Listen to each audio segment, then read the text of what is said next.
Rome, 39 AD. A senator arrives at the imperial palace for what he believes is a routine banquet. His wife walks beside him in her finest silk, her hair arranged in the latest fashion. They have received a personal invitation from the emperor himself. To refuse would mean death. To attend might mean something worse. Inside the palace, hundreds of Rome's most powerful couples recline on ornate couches. Wine flows freely. Musicians play. The emperor watches from his golden platform, his eyes moving slowly across the room, lingering on the women brought by their husbands. He examines them like livestock at auction, commenting openly on their physical attributes, their bodies, their faces, their worth. When a woman catches his eye, he rises. He crosses the room. He takes her by the hand, and her husband can do nothing but watch as the most powerful man in the world leads his wife away to a private chamber. This is the court of Gaius Julius Caesar Augustus Germanicus, the man Rome would remember as Caligula. But the emperor's appetite was not satisfied by these nightly violations. According to the ancient historians Suetonius and Cassius Dio, Caligula conceived something far more elaborate, something that would transform the very seat of Roman power into a monument of degradation. He would turn the imperial palace into a brothel, and the women forced to work there would be the wives and daughters of Rome's highest nobility.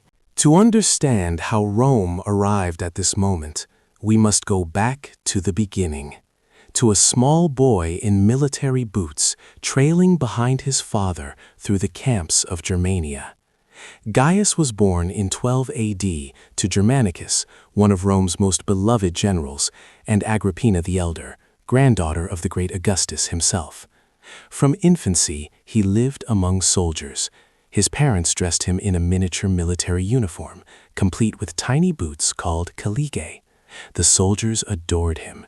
They nicknamed him Caligula, meaning little boot. He would hate that name for the rest of his life. When Caligula was 7 years old, his father died mysteriously in Syria. Many whispered that Emperor Tiberius had poisoned him, jealous of his popularity.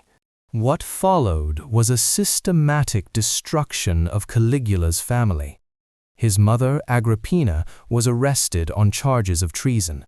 She was exiled to a remote island where she starved to death. Some say by her own hand, others say by deliberate neglect. His 2 older brothers met similar fates. One starved in prison, the other was driven to suicide. By the time Caligula was 20, he was the sole surviving male of his immediate family. And the man responsible for destroying everyone he loved was Emperor Tiberius. In a twist that defies understanding, Tiberius summoned the orphaned Caligula to live with him on the island of Capri. Here, for 6 years, the young man witnessed the old emperor's legendary depravities. He watched. He learned. He survived by never showing anger, never revealing his true feelings. As one ancient writer noted, never was there a better slave or a worse master. When Tiberius finally died in March of 37 AD, some said Caligula helped him along, smothering the old man with a pillow. Whether true or not, Caligula emerged as emperor at the age of 25. Rome erupted in celebration. The son of the beloved Germanicus had arrived. In the first 3 months of his reign, over 160,000 animals were sacrificed in thanksgiving. Caligula freed political prisoners, recalled exiles, and abolished Tiberius's hated treason trials. He was generous, charismatic, and seemingly just. The historian Philo described these first 7 months as a golden age of happiness and prosperity. Then everything changed. In October of 37 AD, 7 months into his reign, Caligula fell gravely ill. Ancient sources describe something like a brain fever lasting weeks. Rome held its breath. Citizens made sacrifices. Some even pledged to fight as gladiators or give their own lives if only the emperor might recover. He did recover. But the man who emerged from that sickbed was not the same man who had entered it. Modern scholars have proposed various explanations: encephalitis, an inflammation of the brain that can permanently alter personality; status epilepticus, a prolonged seizure that can cause lasting cognitive damage; Lead poisoning from Rome's wine and water, or perhaps some combination of these, layered upon the accumulated trauma of watching his entire family destroyed. Whatever the cause, the transformation was swift and terrifying. Within months of his recovery, Caligula had his cousin and potential rival, Gemellus, killed. He forced his father-in-law to cut his own throat. He executed Macro, the very man who had helped him become emperor. He began to appear in public dressed as various gods, sometimes Jupiter, sometimes Mercury, sometimes Venus. He demanded to be worshipped as a living deity, and he began to drain the Roman treasury at a rate that stunned even his contemporaries. Tiberius had spent 27 years accumulating a fortune of 2.7 billion sesterces. To understand the magnitude of this sum, consider that the entire Roman Empire generated roughly 1 billion sesterces per year. Tiberius had saved nearly 3 years of the empire's total economic output. Caligula burned through all of it in less than 12 months. He built pleasure barges so large they featured gardens, baths, and banquet halls. He constructed a temporary bridge of boats across the Bay of Naples, stretching 3 miles, solely so he could ride his horse across it. He gave lavish games, distributed money to citizens, and indulged every imaginable luxury. When the money ran out, his methods of raising more revealed the depths of his depravity. He imposed taxes on everything: food sold in the city, legal proceedings, the daily wages of porters, weddings, and most infamously, a tax on prostitutes, requiring each one to pay the equivalent of a single transaction, whether she was active, retired, or even married. But taxation was not enough to fund his appetites. According to Suetonius, Caligula began falsely accusing wealthy citizens of crimes, seizing their estates, and sometimes executing them purely to confiscate their property.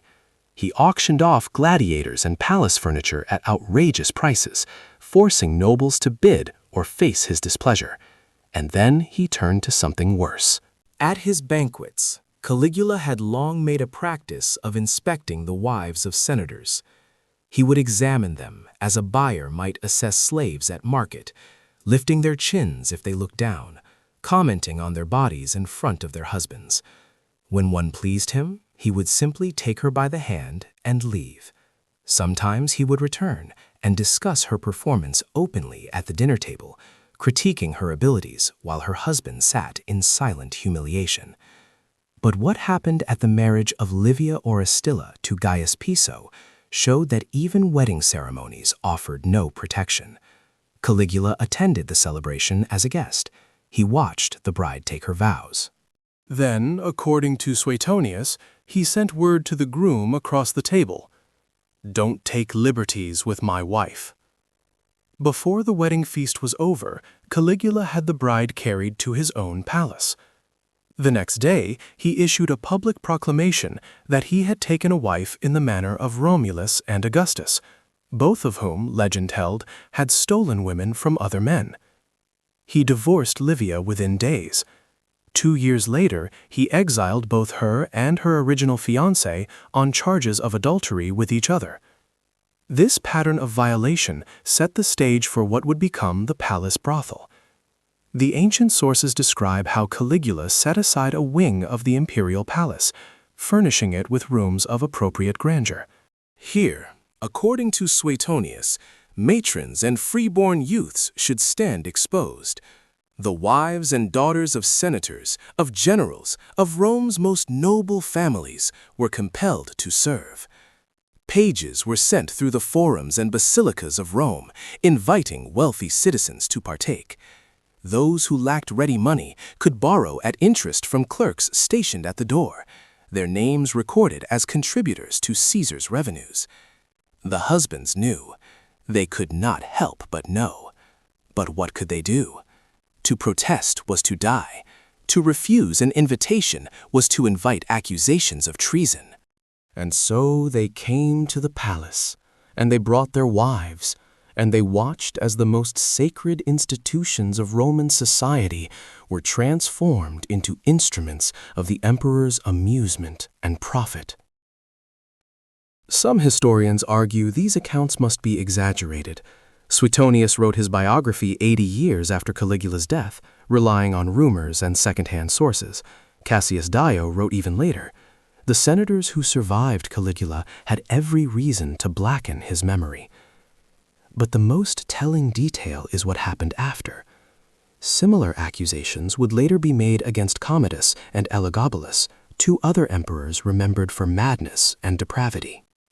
The pattern suggests either a recurring truth about absolute power or a recurring narrative device used to discredit fallen rulers. Perhaps both. What is certain is that by 41 AD, Caligula had made enemies of nearly everyone who mattered. The senators despised him for their humiliation. The equestrian class, Rome's wealthy businessmen, resented his confiscations.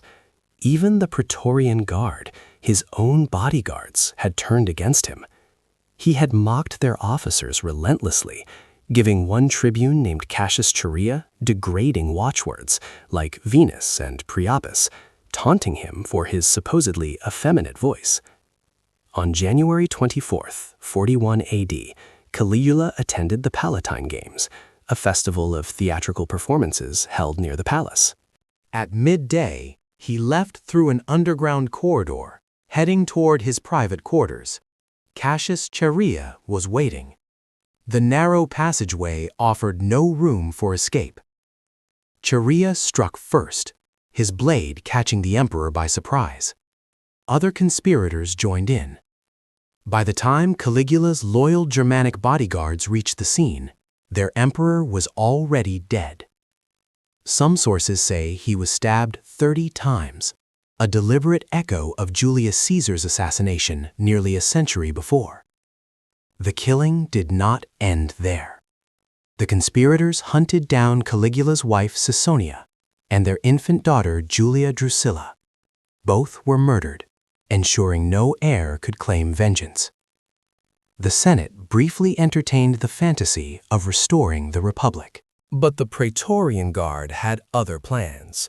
They found Caligula's uncle Claudius hiding behind a curtain in the palace and proclaimed him emperor. Claudius would execute Cassius Chaerea and the other leading conspirators, not for killing a tyrant, but for breaking their oaths and murdering women and children. The Senate attempted to condemn Caligula's memory, to destroy his statues and erase his name from public records. But Claudius, needing to legitimize his own rule, prevented a formal damnation. Caligula's coins continued to circulate, his buildings remained standing. His 4 years on the throne became a cautionary tale whispered through the centuries.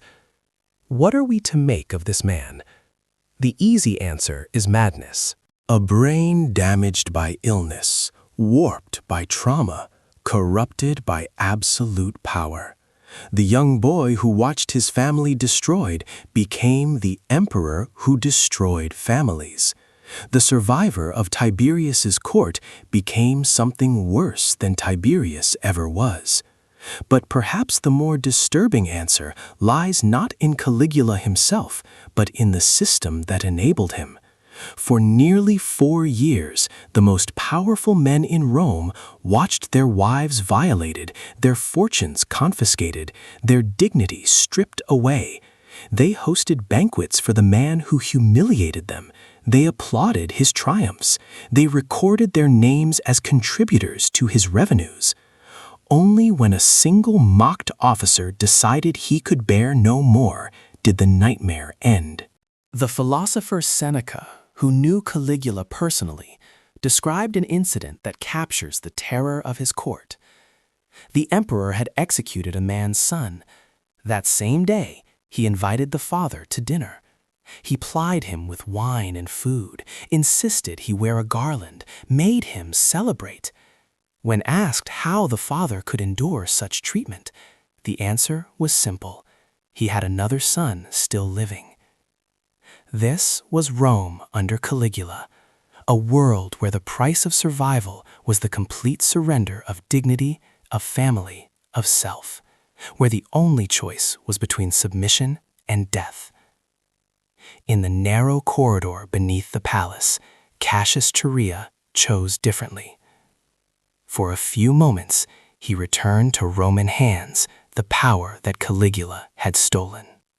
But the Praetorian Guard had already learned the lesson that would define the next 4 centuries of Roman history. Emperors could be made, emperors could be unmade, and power belonged not to the Senate, not to the people, but to whoever commanded the swords. The palace brothel was closed. The wives of senators returned to their homes. But the precedent had been set.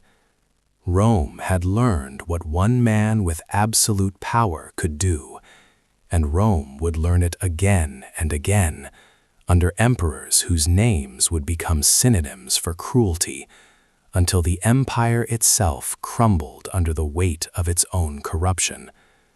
Caligula reigned for 3 years and 10 months. The women remain nameless, their suffering reduced to a single anecdote in the chronicles of a madman's reign. But they were real. They had families, hopes, lives that extended beyond the palace walls. And for a few terrible years, they paid the price for Rome's failure to limit the power of its rulers. In the end, that may be Caligula's true legacy. Not the bridge of boats, or the palace brothel, or the divine pretensions, but the simple, terrible lesson that power corrupts, that absolute power corrupts absolutely, and that the victims of corruption are rarely those whose names survive in history. They are the ones who walked in silence through gilded halls, their dignity stripped away, their suffering forgotten. Until now.